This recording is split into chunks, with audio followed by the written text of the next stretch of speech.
Bonjour à tous, c'est Julia, j'espère que vous allez bien. Moi, je suis très heureuse de vous retrouver dans cette nouvelle vidéo, puisqu'aujourd'hui, on se retrouve pour un update lecture bien rempli, puisque la dernière fois qu'on a fait un débrief lecture ensemble, c'était dans ma vidéo top 10 de 2024. Donc, entre deux, j'ai lu beaucoup de livres et autant vous dire que ce bilan s'annonce chargé. Oui, bon, j'ai peut-être perdu un tout petit peu le contrôle de ma palle, mais vous allez voir, c'était pour la bonne cause. J'ai lu une vingtaine de livres ces dernières semaines et il y a eu un peu de tout, des coups de cœur, de très bonnes lectures, des déceptions et même un abandon. Et celui-ci, je vais avoir besoin de vous pour me décider parce que j'hésite à lui laisser une seconde chance. Donc je compte sur vous en commentaire pour me dire si vous l'avez lu et si ça vaut le coup de continuer ou pas.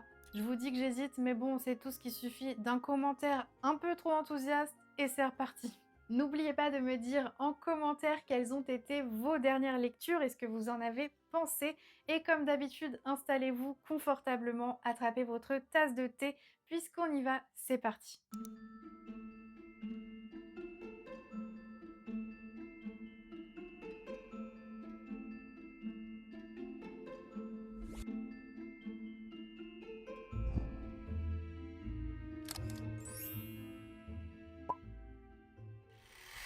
On attaque avec mes lectures coup de cœur, le meilleur du meilleur, celles qui m'ont le plus marqué ces dernières semaines et que je vous recommande à 100%. Et pour commencer, j'ai lu un roman de fantasy plutôt sombre, avec une atmosphère oppressante, presque cruelle par moments. Il s'agit de Damsel, la demoiselle et le dragon d'Evelyn Sky, publié chez Stardust. C'est un conte revisité à la fois sombre et intense, avec tous les grands classiques du genre, donc une princesse, un dragon ou encore des épreuves, mais tout ça détourné pour nous raconter une vraie quête d'émancipation puisque l'héroïne de cette histoire, c'est une survivante, une vraie force de la nature qui refuse de plier et qui se bat pour sa liberté dans un monde brutal qui tente de la réduire au silence. Pour vous situer un peu l'histoire, on y suit Élodie, héritière d'un duché frappé par la famine, qui est prête à tout pour sauver son peuple, et lorsqu'un royaume voisin lui propose d'épouser un prince en échange de richesses qui pourraient sauver sa terre, elle l'accepte sans hésiter. Mais à son arrivée dans ce nouveau royaume, tout semble parfait. Le palais est somptueux, le prince est charmant, presque trop parfait justement, puisque très vite des fissures vont apparaître et Élodie va découvrir une vérité beaucoup plus sombre qui se cache derrière les apparences. Si ce livre m'a autant plu, c'est parce qu'il aborde des thématiques que j'adore dans la littérature, la survie et les épreuves, puisque l'héroïne est constamment mise à l'épreuve, que ce soit physiquement ou mentalement, et c'est ce qui m'a tenue vraiment en haleine tout au long de l'histoire. Et puis il y a un petit détail que j'ai trouvé hyper intéressant et qui, à mon avis, apporte beaucoup à l'immersion. À la fin du livre, on retrouve un dictionnaire d'une langue inventée, le Cavis Ventis, qui est en fait la langue des dragons. Et sans être indispensable, c'est un petit plus qui apporte beaucoup de relief à l'histoire, surtout que c'est une langue qui est vraiment utilisée dans l'univers, donc c'est vraiment utile, voire même assez cool, de pouvoir comprendre grâce à ce lexique certains passages. Oui, j'ai appris 2 mots de dragon et non, ça m'a pas servi dans la vraie vie. Ma seule erreur finalement, ça a été de voir le film avant de lire le livre, parce que les 2 sont tellement proches que ça m'a gâché l'effet de surprise. Cela dit, j'ai trouvé l'adaptation Netflix absolument géniale, mais si vous découvrez l'univers, je vous conseille vraiment de commencer par le roman. Voilà pour Damsel, et si vous avez vu le film, dites-moi ce que vous en avez pensé. Est-ce que vous avez trouvé que c'était une bonne adaptation? Après cette lecture intense, on change un peu d'univers, mais on reste dans un registre tout aussi tendu. On continue avec une dystopie post-apocalyptique dans un monde ravagé par la guerre où une jeune femme est contrainte d'épouser le fils de ses ennemis. Je vous parle bien sûr de The Book of Ivy, le tome 1 écrit par Amy Angel aux éditions Lumen. Dans ce roman, on est plongé dans une société isolée qui a en fait été reconstruite après qu'une bombe nucléaire ait tout ravagé et depuis, deux clans ennemis s'opposent et pour préserver une paix fragile entre eux, ils ont élaboré un système de mariage arrangé. Et c'est dans ce contexte plutôt tendu, comme je vous le disais, qu'on suit Ivy, une jeune femme qui se retrouve contrainte d'épouser un homme qui est Bishop, le fils du président du camp adverse. Donc officiellement, c'est un mariage arrangé pour l'unité, mais officieusement, elle a pour mission de l'assassiner. Ah, l'amour, toujours simple et serein. The Book of Ivy, c'est un roman très prenant grâce à ce mélange entre la survie et les traditions humaines parfois très primitives, puisqu'on est sur une société d'après-guerre, donc avec des codes très stricts, notamment à travers les mariages arrangés, et on est un peu sur une sorte de Hunger Games alternatif, sauf qu'ici, les candidates sont sélectionnées pour se marier et pas pour s'entretuer. Et toute la tension de ce livre repose sur ce tiraillement entre loyauté familiale, devoir politique et émotion personnelle. Ce que j'ai particulièrement aimé dans cette histoire, c'est qu'on découvre non seulement une héroïne tiraillée, mais aussi tout le fonctionnement de cette société après-guerre.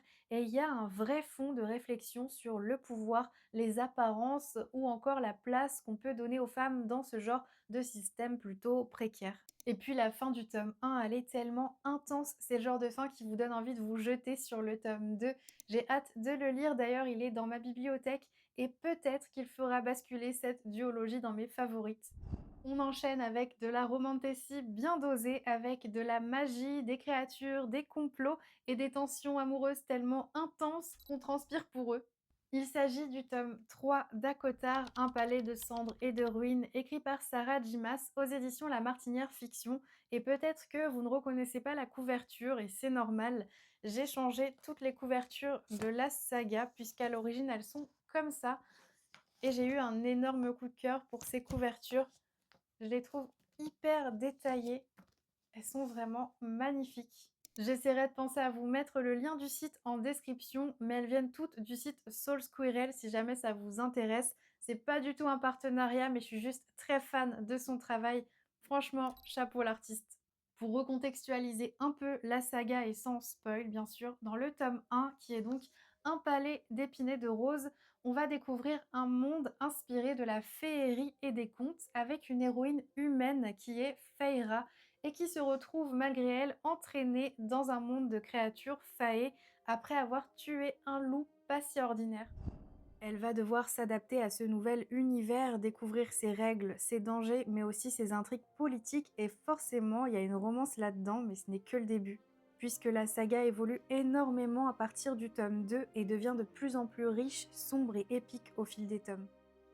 Je pourrais vous citer plein de raisons pour lesquelles j'aime énormément cette saga, mais principalement je vous dirais que c'est une saga très rythmée et aussi le fait qu'on ait beaucoup de profondeur dans les enjeux politiques.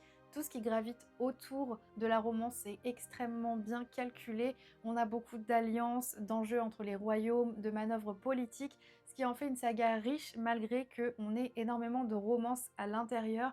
Et ça, c'est quand même quelque chose d'assez rare dans la romantasy et c'est pour ça que j'aime énormément cette saga. Bon, parfois t'as un ou deux chapitres de guerre qui durent 3 chapitres et t'es là genre attends, faut que je comprenne, on les place où les troupes exactement? Et ce que j'ai trouvé vraiment réussi, c'est l'atmosphère. On est dans un univers à la fois féerique et cruel, où les apparences sont souvent trompeuses et où tout peut basculer en un instant. Et alors ce tome 3, j'ai été complètement bluffée. L'univers est toujours autant immersif, on a des paysages époustouflants, des scènes complètement épiques et c'est si facile d'imaginer cette saga portée à l'écran tellement tout est visuellement riche et envoûtant. Et honnêtement, la lecture de ce tome 3, ça m'a donné envie de tout relire depuis le début et je crois que c'est ces nouvelles couvertures. Ça me donne tellement envie de relire toute la saga comme si c'était la première fois. Et on continue cette fois-ci avec une lecture très différente de ce que je lis d'habitude, mais que j'aime profondément, et qui est Anne d'Avonlea, le tome 2 de la saga Anne de Green Gables, écrite par Lucy Maud Montgomery aux éditions Monsieur Toussaint Louverture. C'est un grand classique de la littérature canadienne qui nous parle de famille, d'amour ou encore d'amitié, avec énormément de poésie. Et je précise d'ailleurs que je lis très peu de classiques parce que mon genre de prédilection, ça reste la littérature de l'imaginaire, mais parfois j'aime bien lire d'autres genres littéraires. Et si vous ne connaissez pas cette saga, dans le premier tome, on découvre Anne Shirley, une jeune orpheline qui se fait adopter par erreur dans une maison de campagne au cœur d'un petit village anglais, puisque sa nouvelle famille s'attendait à recevoir un garçon pour les aider à la ferme. C'est ce qui était prévu, mais c'est Anne qui débarque avec sa personnalité pétillante, sa sensibilité débordante et son imagination sans limite. Au début, je pensais lire un ou 2 chapitres avant de dormir et je me suis retrouvée ici, vers 2 heures du matin, à me demander si les arbres avaient des sentiments. Je pense même que c'est mon classique préféré tellement c'est une œuvre feel good. On a une ambiance tellement cosy, lumineuse, presque féerique, alors qu'il n'y a rien de surnaturel, mais tout en fait vient du regard de Anne qui est fascinée par le monde qui l'entoure et qui transforme le banal en merveilleux, puisque dans ce livre, chaque détail devient magique et je pense que c'est parce qu'elle choisit de voir le monde avec une profonde sensibilité. Lire cette saga, c'est comme revenir dans une maison d'enfance. C'est un voyage poétique rempli de nostalgie qui nous rappelle à quel point les choses simples peuvent devenir puissantes. Et dans ce deuxième tome, j'ai ressenti exactement la même chose que dans le premier. On a une écriture toujours aussi belle, avec une profondeur assez rare, presque hors du temps, et on retrouve Anne un peu plus âgée, qui évolue et qui se heurte parfois à la réalité, mais sans jamais perdre sa lumière intérieure. C'est vraiment une lecture pleine de tendresse, de réflexion et d'instants simples qui font vraiment du bien. Et maintenant, si on parlait de démons, de chasseurs d'ombre, de runes magiques, de torses enflammés en guise de couverture. Oui, on va parler d'une saga culte d'urban fantasy qui mérite bien mieux que son design douteux. Vous l'aurez probablement deviné, il s'agit donc de la saga The Mortal Instruments, écrite par Cassandra Clare aux éditions Pocket Jeunesse. Et cette fois-ci, j'ai lu donc le tome 5 qui est La Cité des âmes perdues. C'est clairement l'une de mes sagas d'urban fantasy préférées, mais aussi celle qui a les couvertures les plus kitsch de ma bibliothèque. Et comme je vous le disais, on est clairement sur de l'urban fantasy pur et dur, avec un petit peu de romance qui n'est clairement pas centrale dans l'histoire. C'est pour ça que le choix des couvertures reste surprenant. Si jamais vous débarquez dans cet univers, je vous explique vite fait le point de départ sans trop vous en révéler. Dans le tome 1 qui est La Cité des Ténèbres, on y découvre Clary Frey, une ado plutôt ordinaire, du moins en apparence, qui se retrouve plongée au cœur du monde des chasseurs d'ombre, une société chargée de lutter contre les démons. Entre révélations familiales, pouvoirs qui se réveillent et créatures surnaturelles, sa vie bascule complètement. Et ce n'est que le début parce que la saga devient de plus en plus riche, sombre et intense au fil des tomes. Et je dois dire que j'ai adoré ce tome 5 et je crois que ce que j'aime le plus dans cette saga, c'est qu'elle est hyper nostalgique puisqu'elle a été écrite dans les années 2000 et franchement, ça se ressent. Parce qu'il y a un charme un peu vintage dans l'ambiance, dans les dialogues et dans les petits détails du quotidien. Ça fait carrément replonger dans une autre époque et c'est quelque chose que j'aime beaucoup.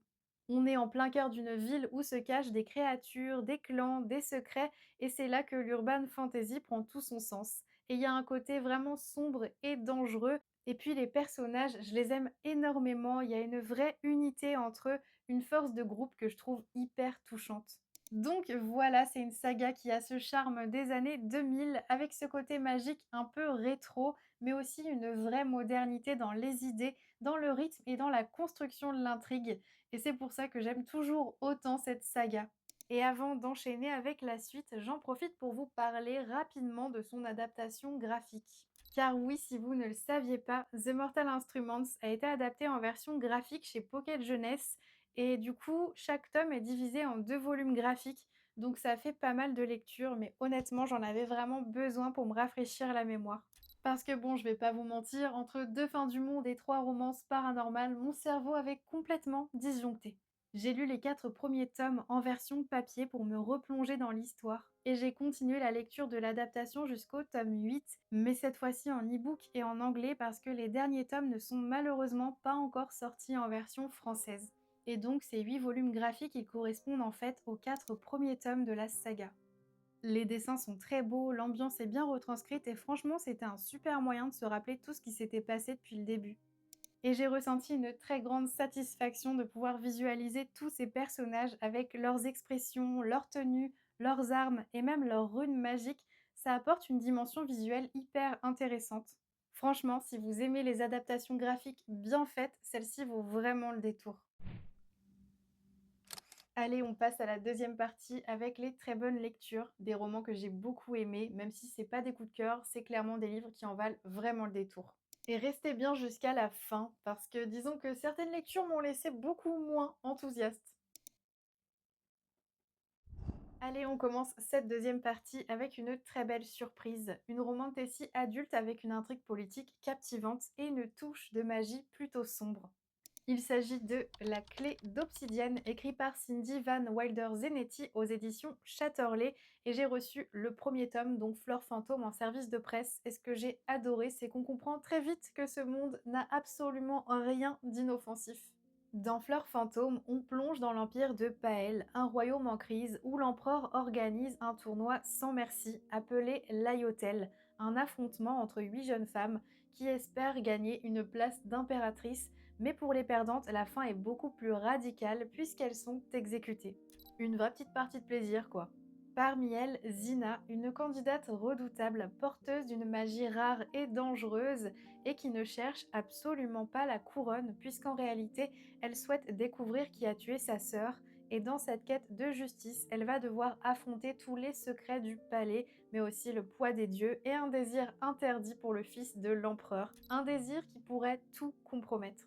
Ce que j'ai trouvé particulièrement marquant dans Fleur Fantôme, c'est la brutalité très réelle du tournoi, puisque les perdantes sont promises à la mort et c'est pas juste une menace en l'air, c'est vraiment concret. Et quand on réalise ça, ça ajoute une tension folle à l'histoire. On a peur pour Zina, on comprend que l'échec n'est pas une option et ça donne une intensité dramatique au roman qui m'a vraiment marquée. On est dans un univers à la fois luxuriant et empoisonné où tout peut devenir un danger et franchement j'ai beaucoup aimé ce cadre un peu exotique, presque étouffant parce que ça change des romantiques qu'on peut lire d'habitude et ça donne une saveur vraiment très cool à l'histoire. Et cette atmosphère de jungle mystérieuse, presque toxique par moments, donne un réel cachet au récit. C'est un roman très dynamique avec des chapitres courts qui donnent un vrai rythme à l'intrigue. Mais si je devais nuancer un peu, je dirais que le world building manque parfois de profondeur. L'univers est inspiré de civilisations précolombiennes et je trouve que c'est une idée super originale, mais justement j'aurais aimé que ce soit beaucoup plus développé, qu'on plonge plus profondément dans les décors, dans la culture et même dans les codes de ce monde. Et même si c'est pas un coup de cœur, c'est un livre que je vous recommande vraiment, surtout si vous aimez les intrigues politiques tendues, les héroïnes puissantes et même les ambiances sensuelles un peu dangereuses. Enfin voilà, j'ai hâte de replonger dans cet univers avec le tome 2 et surtout de voir jusqu'où cette histoire va nous embarquer. On quitte la romantasy pour un tout autre univers, un roman graphique mystérieux et envoûtant qui revisite un conte fascinant avec une atmosphère très poétique. Il s'agit de L'ombre du golem, écrit par Eliette Abécassis et illustré par Benjamin Lacombe, un illustrateur que j'adore depuis des années. Et ce livre-là, même s'il date de 2017, on y retrouve tout ce qui fait la richesse de cet illustrateur, ce côté un peu cabinet de curiosité qui est très immersif. Lire un ouvrage illustré par cet illustrateur, pour moi, c'est toujours une expérience, un moment un peu à part et bizarrement, j'ai l'impression d'en sortir un peu différente à chaque fois. L'histoire se déroule à Prague au XVIe siècle, dans le quartier juif de la ville, et on va y suivre une jeune fille qui est Zelmira et qui va se lier d'amitié avec un célèbre rabbin, un érudit inventeur du golem, une créature faite d'argile qui serait capable de protéger son peuple des persécutions. Puisqu'il faut savoir qu'à l'origine, le golem est une figure mythique de la culture juive, souvent représentée comme un protecteur façonné d'argile et animé par des formules sacrées pour défendre des communautés opprimées. Et à travers les yeux de Zelmira, on découvre cette créature à la fois effrayante, puissante et étrangement touchante. Mais au-delà de la légende, c'est aussi toute une époque que le roman graphique explore, un temps troublé où la peur et l'intolérance grondent et où la magie se mêle subtilement à la réalité. C'est une œuvre à la fois poétique, sombre et porteuse de mémoire qui revisite la légende du golem tout en l'ancrant dans un contexte historique profondément marquant où le thème de la persécution des juifs y est abordé avec beaucoup de sensibilité. Et même si je ne connaissais pas du tout la légende du golem avant cette lecture, j'ai trouvé que ce mélange entre le conte, les mystères et le fond historique fonctionnait très bien. C'est un roman graphique que je recommande si vous aimez les univers un peu sombres et poétiques et que vous êtes sensible à l'illustration, mais c'est pas mon préféré de Benjamin Lacombe, même si ça reste un très bel objet livre avec une histoire marquante. En tout cas, rien que pour les illustrations, je vous le recommande quand même beaucoup. Et après cette parenthèse plutôt poétique, on repart dans un univers cette fois-ci bien différent avec une romantasy divine et explosive où les sortilèges côtoient les dieux de l'Olympe. Car oui, on parle bien du nouvel arc de la saga Witch and God avec Les Dieux du Temps, le chant de Pasiphae, écrit par Livestone aux éditions BMR, qui est donc le quatrième tome de la saga et qui est aussi le premier tome de ce nouveau cycle. Avant de vous parler de mon avis sur ce nouveau tome, petit rappel, sans spoil, sur l'univers de Witch and God. C'est une saga que j'ai beaucoup aimée, surtout pour son mélange entre la mythologie et la sorcellerie. C'est un mélange qu'on voit pas si souvent ensemble et pourtant ça fonctionne hyper bien. On y suit trois puissantes sorcières entre complots divins, secrets ancestraux et romances dangereuses, mais le tout est ponctué de moments plus calmes, presque feel good, qui rendent la lecture légère et réconfortante. Dans ce nouveau cycle, on quitte les héroïnes du premier arc pour suivre une nouvelle figure féminine. Pasiphae, une puissante sorcière dont la vie bascule après avoir utilisé une boussole d'amour interdite qui la propulse dans le passé en pleine guerre de Troie. Là-bas, elle croise la route de Phobos, le jeune dieu de la peur, aussi ombrageux qu'effronté, avec qui elle va devoir composer. Car pour espérer retrouver son époque, Pasiphae doit mettre la main sur une relique sacrée, le Palladion, gardé au cœur de la cité troyenne. Mais dans un monde ravagé par la guerre, chaque décision peut tout faire basculer, et forcément, il fallait que Pasiphae choisisse un allié, disons, troublant, et résultat, elle se retrouve dans une situation bien plus compliquée que prévu. J'avoue que j'ai un avis un peu plus mitigé sur ce tome-ci, mais je pense que ça doit venir du fait que je l'ai pas lu dans les meilleures conditions, puisque je l'ai commencé pendant un long trajet en voiture, donc j'ai été un peu moins connectée à l'histoire. Et c'est peut-être pour ça que je me suis un peu moins attachée à ce tome-ci par rapport au précédent, et je sais pas, j'ai trouvé la romance un peu moins touchante que dans le premier cycle. Après, j'ai enchaîné les trois premiers, donc peut-être que j'avais besoin d'une pause. Overdose de romantasy mythologique, peut-être. Cela dit, voyager dans le temps en pleine guerre de Troie, j'ai trouvé ça franchement cool et j'ai adoré retrouver certains personnages du premier cycle, même s'ils ne sont pas au cœur de l'intrigue, puisque c'est un nouveau départ avec un personnage principal différent, donc ce tome-ci peut se lire complètement indépendamment des autres, même si c'est hyper sympa d'avoir tous ces petits clins d'œil au cycle précédent. Enfin voilà, je crois que je suis passée un petit peu à côté, mais je ne pense pas que ce soit lié au livre, parce que j'adore cette saga. C'était juste peut-être pas le bon moment. Et maintenant, direction l'espace avec un thriller young adulte intense et stratégique et parfois même carrément flippant.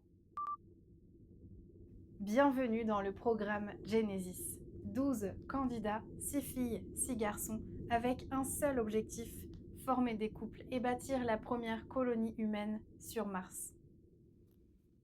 Oui, vous avez bien entendu, une télé-réalité romantique dans l'espace. Il s'agit de Phobos, la saga signée Victor Dixon chez Robert Laffont et qui est double lauréate du Grand Prix de l'Imaginaire. Et cette fois-ci, j'ai donc lu le tome 2. Si vous ne connaissez pas encore cette série, imaginez une télé-réalité de dating dans l'espace où 12 candidats sont filmés en continu pendant leur voyage vers Mars dans le but de créer une nouvelle civilisation. Un projet de conquête plutôt ambitieux. Une émission suivie par des millions de téléspectateurs, mais derrière les sourires, les rendez-vous minutés et les caméras braquées en permanence se cachent des secrets, des manipulations et des enjeux bien plus sombres.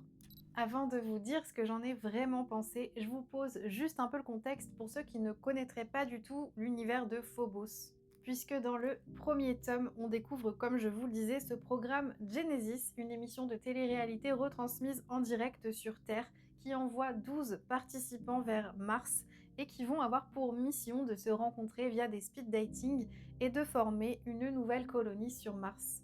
Parmi eux, on suit Léonore, une héroïne au passé plutôt complexe qui embarque dans le but de tout recommencer, mais elle ignore que le programme est loin d'être aussi idyllique qu'il y paraît. Et ce que je trouve vraiment chouette dans cette saga, c'est à quel point elle est documentée. Il y a plein de schémas, de données techniques, tout un travail autour du programme Genesis qui rend l'univers hyper crédible et immersif. Et puis il y a la diversité des personnages, chacun apporte une énergie différente à l'histoire. Et dans ce tome 2, on les découvre encore plus en profondeur puisque les relations évoluent, les tensions montent et surtout les masques tombent puisqu'on plonge vraiment dans les coulisses du programme avec toutes les manipulations, les révélations et les dilemmes moraux. Il y a même le guet-apens, oui ça devient sérieux et leur vie ne tient littéralement plus qu'à un fil. C'est ce que j'adore dans Phobos, ce sentiment d'inconnu, d'urgence et même cette ambiance un peu futuriste et oppressante, puisque Mars est une planète vraiment inhospitalière, donc ça renforce encore plus cette tension dans l'histoire. Et pour me replonger dans l'univers avant de lire ce tome 2, j'ai lu l'adaptation du premier roman, mais en version graphique. Ça m'a permis de retrouver l'ambiance sans avoir à tout relire depuis le début. Parce que franchement, j'avais pas forcément le courage de relire tout le premier tome, mais j'avais besoin de retrouver un peu les bases avant d'attaquer la suite. Et cette adaptation graphique, c'était vraiment l'équilibre parfait, rapide à lire mais hyper fidèle à l'univers. J'ai donc lu les 2 premières bandes dessinées qui reprennent l'intrigue du tome 1 et c'était une superbe manière de se remettre dans le bain et je trouve que les illustrations, elles retranscrivent hyper bien l'identité du programme Genesis.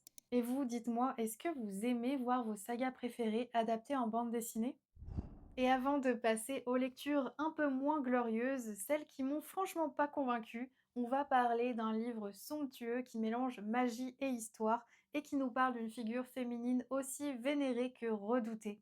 Il s'agit des Sorcières, un très grand livre écrit par Cécile Romiguière aux éditions Albin Michel Jeunesse dans la collection L'Encyclopédie du Merveilleux. Et c'est un livre que j'ai eu la chance de recevoir dans un calendrier de l'Avent livresque et j'étais trop contente de voir qu'il était encore une fois illustré par Benjamin Lacombe. Dans cet ouvrage, on explore la figure de la sorcière sous toutes ses formes, que ce soit les contes, les légendes ou même les persécutions historiques, en passant par les symboles, les formules, les créatures et même la place qu'elles occupent aujourd'hui. Chaque double page met en lumière une sorcière emblématique avec un texte court, poétique, parfois glaçant, accompagné d'une illustration somptueuse. L'ensemble crée une atmosphère mystérieuse et envoûtante, à la fois belle et dérangeante. Le livre alterne entre fascination, puissance et injustice en montrant à quel point la figure de la sorcière a souvent été associée à des femmes libres, indomptées et donc condamnées. C'est un magnifique objet livre, mais aussi un petit condensé de mémoire féminine qui se savoure et qui donne envie d'en apprendre encore plus sur toutes ces figures féminines qui ont marqué l'histoire.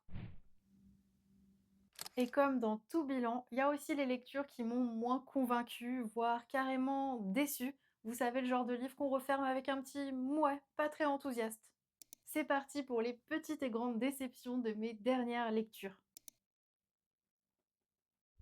Et si on commençait par une petite déception, histoire d'y aller progressivement? Avec une rivière qui dissimule autant de secrets que de cadavres. L'idée était franchement prometteuse, mais je suis restée complètement à la surface.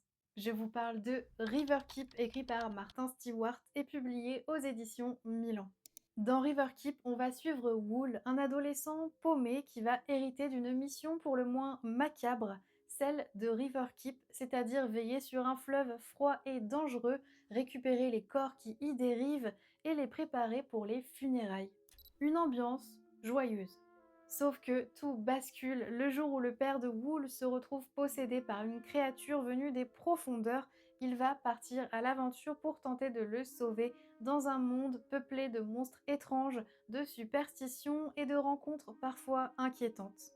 Voilà pour le point de départ. Et de mon côté, même si j'ai trouvé que ça se lisait plutôt bien et qu'il y avait de bonnes idées, ça m'a pas totalement convaincue. Je crois que ce qui m'a le plus freiné, c'est le personnage de Wool que j'ai trouvé très fade, presque ennuyeux, voire transparent. Et heureusement qu'on a des personnages secondaires beaucoup plus intéressants, c'est eux qui apportent une vraie dynamique à l'histoire. Au final, c'était pas si désagréable à lire, mais ça ne me laissera pas un souvenir très marquant. Pas de naufrage, pas de coup de cœur, juste une barque qui dérive gentiment vers l'oubli. Bon, il fallait bien qu'on y passe, on va monter d'un cran dans la déception. Je vous présente The Five Crowns, la cour de la haute montagne de A.K. Mulford aux éditions Slalom, alias la déception qui m'a gentiment glissé vers une panne de lecture. Je pensais vivre une épopée magique et j'ai eu un tunnel sans fin. Franchement, je pensais que j'allais adorer cette histoire. Déjà, la couverture, elle est sublime. Le pitch, une sorcière en fuite, un royaume magique, un prince faé ténébreux. Bref, sur le papier, ça cochait vraiment toutes les cases. Mais je sais pas, il manquait cette intensité, cette passion, parce que j'avais l'impression que dès qu'il y avait une scène un petit peu importante, je me sentais pas du tout impliquée dans l'histoire. Là-dedans, on suit Rémi, une jeune sorcière traumatisée par le massacre de sa famille, qui vit planquée en mode discrétion maximale, jusqu'au jour où, surprise, elle se fait enlever par un prince mystérieux au tempérament instable et au physique de book boyfriend. Oui, comme par hasard.